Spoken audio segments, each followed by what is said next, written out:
Libérez les singes! Libérez les singes!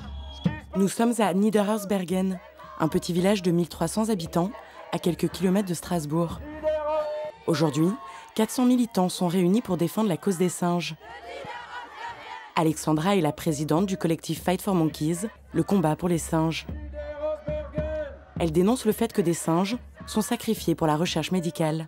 Le but de la manifestation est de demander l'arrêt de l'élevage et du commerce de primates qui a lieu au centre de primatologie de Niederhausbergen.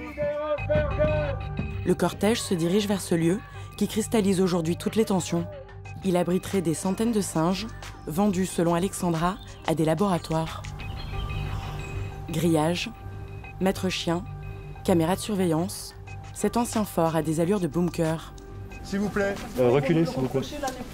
Reculez. Vite, vite, vite. Parce que j'ai droit à 5 mètres devant la porte, pas plus. Le but de cette manifestation, exiger la fin de la captivité des singes et leur commerce. Nous sommes ici pour vous, singes de Niederhausbergen, enfermés, mis en cage, traités comme des marchandises vendues pour des expérimentations. À la fin du discours, les militants respectent plusieurs minutes de silence. Alexandra est bouleversée. Beaucoup d'émotions, bien sûr. J'ai pas trop les mots, en fait. Je me sens un petit peu impuissante, mais je continue à me battre pour eux, parce qu'ils ne peuvent pas le faire eux-mêmes. Ce genre de manifestations se multiplie partout dans le monde. Du simple citoyen au défenseur de la cause animale, tous se mobilisent. Mais certaines organisations troquent parfois le pacifisme contre la radicalité, comme ici avec l'association anglaise Animal Liberation Front. En France, chaque année, plus de 2 millions d'animaux sont sacrifiés pour la recherche médicale. Une loi française ainsi qu'une directive européenne imposent que tous les médicaments soient obligatoirement testés sur les animaux avant d'être mis sur le marché. On utilise des souris, des singes, mais aussi, beaucoup plus surprenant, des animaux de compagnie comme les chiens et les chats. Certains pensent que réaliser des tests sur ces animaux permet des avancées scientifiques considérables. Alors peut-on aujourd'hui s'en passer? L'expérimentation animale est-elle un mal nécessaire?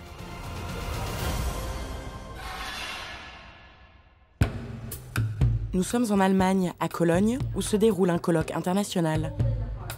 Des scientifiques sont venus de toute l'Europe pour dénoncer l'expérimentation animale. Les conditions de vie de l'animal dans un laboratoire influencent les résultats des études.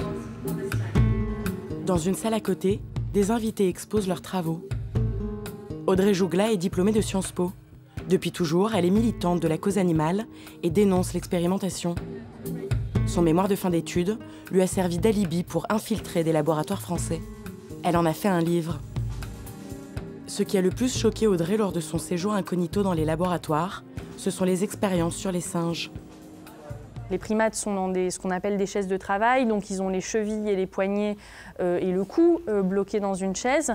Ils ont le cerveau qui est connecté avec voilà, des câbles qui permettent d'avoir accès en fait, sur un écran à ce qui se passe dans le cerveau du singe. Il y avait notamment des expériences donc, sur la maladie de Parkinson. Donc, le singe va bien, on lui inocule la maladie, on le rend malade, on regarde comment est-ce qu'il récupère petit à petit de la maladie. L'expérimentation animale est légale et autorisée. Mais ce que condamne Audrey Jougla, c'est une souffrance qui pourrait être réduite. Car selon elle, les animaux auraient conscience de leur sort. Les singes, ils ont une conscience aiguë en fait, de qui fait quoi dans le laboratoire, de qui vient les chercher pour les expériences. Ils boycottent aussi facilement les expériences, ils refusent de les faire, ils refusent de sortir de leur cage. Donc ils ont très clairement une rébellion en fait, par rapport à un système qui est de violence institutionnalisée envers eux. Mais aujourd'hui, la recherche médicale peut-elle se passer des singes? De retour à Niederhausbergen, dans ce centre de primatologie qui suscite la polémique.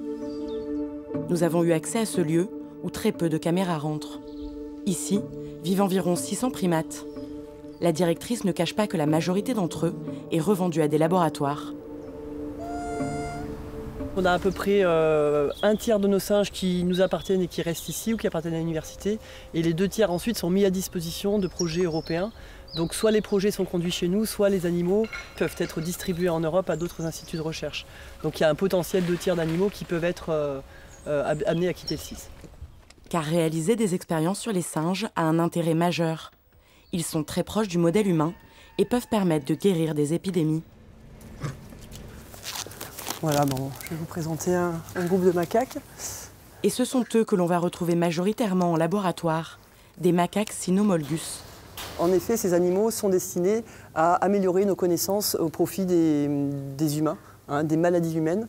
Ces dernières années, hélas, on a eu par exemple l'épidémie d'Ebola en Afrique de l'Ouest, qui a généré des projets de recherche pour trouver des solutions vaccinales ou thérapeutiques. D'autres maladies infectieuses comme la maladie de Zika, comme la dengue, comme le sida, sont aussi des sujets d'intérêt pour avancer. Et en effet, aujourd'hui encore, dans certains domaines, on ne peut pas se passer du modèle primate pour comprendre certaines maladies. Vos opposants disent qu'en fait là ils sont heureux, tout va bien, mais si l'enfer commence après? Non, pas du tout. La plupart des laboratoires européens répondent à toutes les réglementations en cours et les conditions de vie que l'on met en place ici sont prolongées dans les laboratoires avec lesquels nous travaillons. D'après la directrice, chaque année en Europe, on effectue des expérimentations sur environ 5000 primates.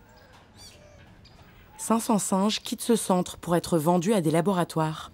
Les singes sont utilisés de façon très parcimonieuse en Europe, c'est 0,1% des animaux de laboratoire, donc c'est de très faibles effectifs.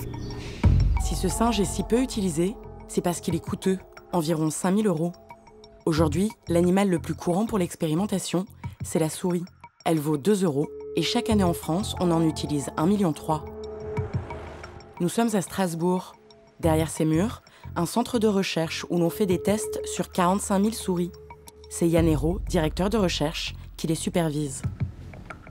Donc vous rentrez ici dans une pièce dans laquelle on réalise des études du système cardiovasculaire chez la souris ou des radiographies au rayon X comme on pourrait le faire chez l'homme. Le système cardiaque de la souris est proche de celui de l'homme. Ces expériences permettront de récolter des informations précieuses sur le cœur humain. C'est un petit mammifère, mais pour lequel on partage en gros 90% des gènes.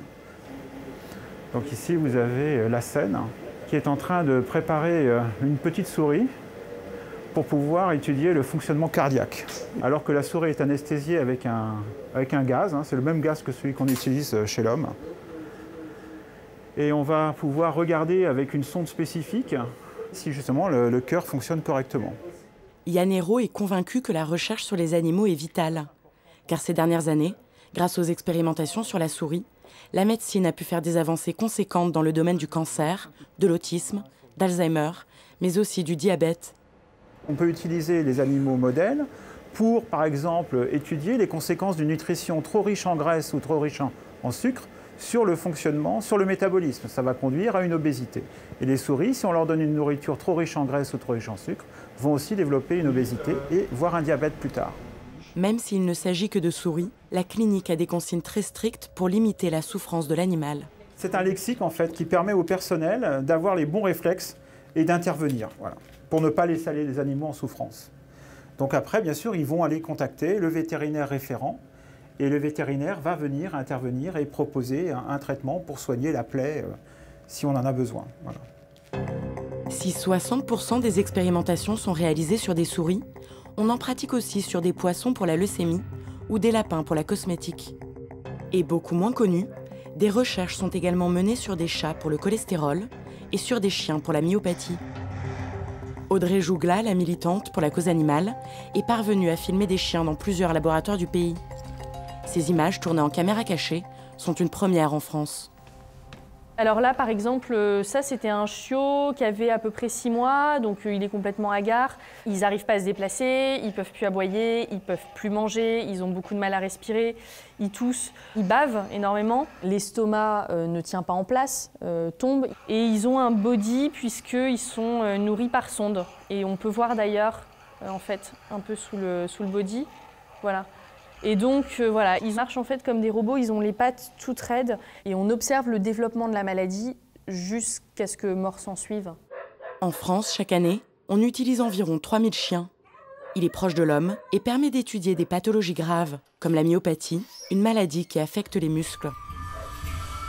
Mais le bien-être de ces cobayes devient une préoccupation grandissante et des lois sont votées, comme la directive de l'Union européenne de 2013 qui prône l'anesthésie pour diminuer la souffrance.